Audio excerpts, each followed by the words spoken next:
Hey everyone, and welcome back to Curse of Strahd Player Walkthrough Guide. In today's video, we'll be going through the Town of Vallaki, and I'll be giving you any tips and tricks on how to get through it. Now let's begin.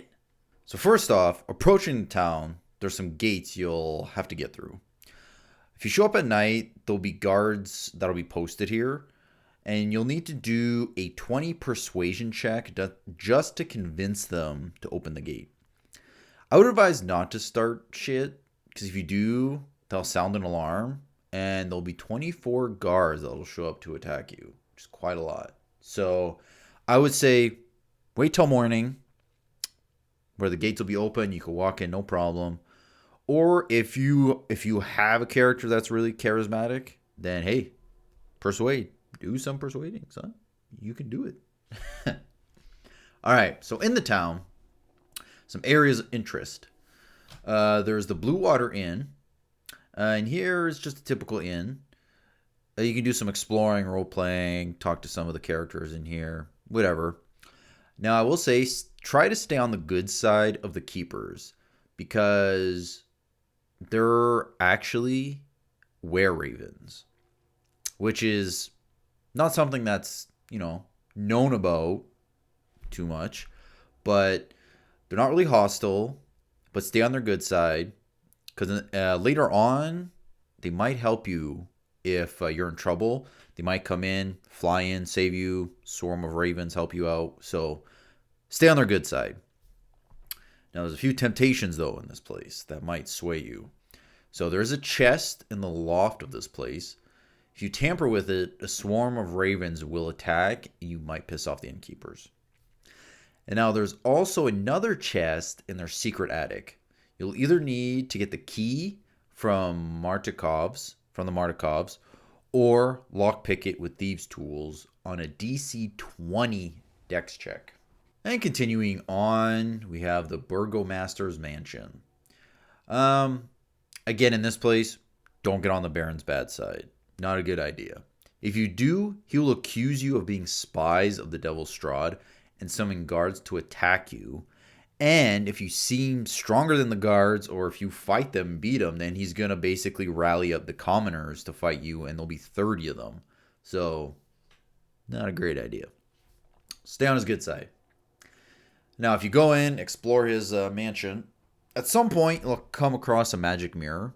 It's actually a spirit mirror. If you cast Identify on it, you'll get the rhyme you'll need to access the power of it. Now, if you're not an evil character, you will summon an assassin that will attempt to go and kill one living creature you want. But if you're evil, it will summon a ghost that will attack the person who spoke the rhyme. Now, if you do use the mirror and summon an assassin, there's a 25% chance that you will turn neutral evil. You can also try to summon Strahd. If you say his name, there's a 50% chance he will appear in the mirror, but he'll try to charm someone. You'll come across at some point a door with a skull in it. If you succeed on a 14 investigation check, you'll notice there's a glyph of warding that will do 5d10 points of damage on it. It will trigger if you open the door. You can do a DC 14 Arcana check to hear a voice coming from inside trying to cast some kind of teleportation spell. Inside the room, Victor might summon 6 cat skeletons, but they're nothing to be worried about. They're pretty easy. Each character or whatever could probably take one out in one shot. But the teleportation circle in here is kind of scuffed. If you succeed on a DC 15 Arcana check, you'll figure that out. Now be warned, if you step in it, because it is not a real teleportation circle, you'll take 3d10 damage, and if it brings you to 0, you disintegrate and insta-die. Now, out of the mansion, into a new place, we have the Watcher House. Now, the front door can be opened with a DC 20 strength check.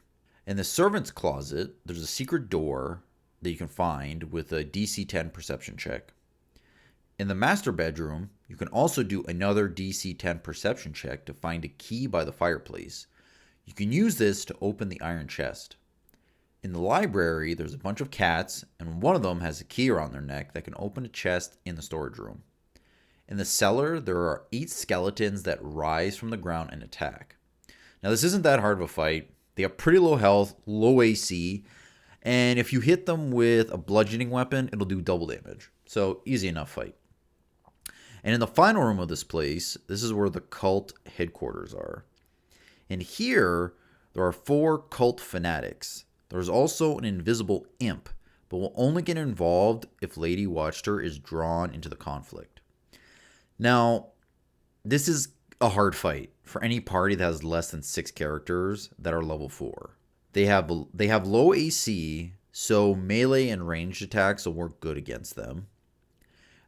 But they have advantage on being charmed and have hold person spell and command, so be careful for that. And then we got a carnival wagon. It has some interesting things about it.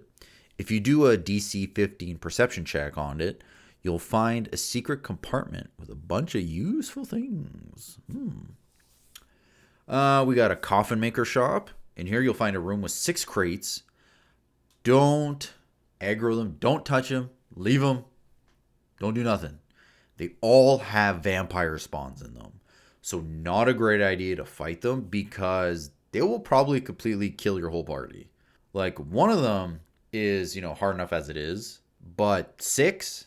Oh, man. Yeah, you done. So don't mess with anything in this place. And then last, there's the town square. If you come to this point, you'll see some people in iron padlocks.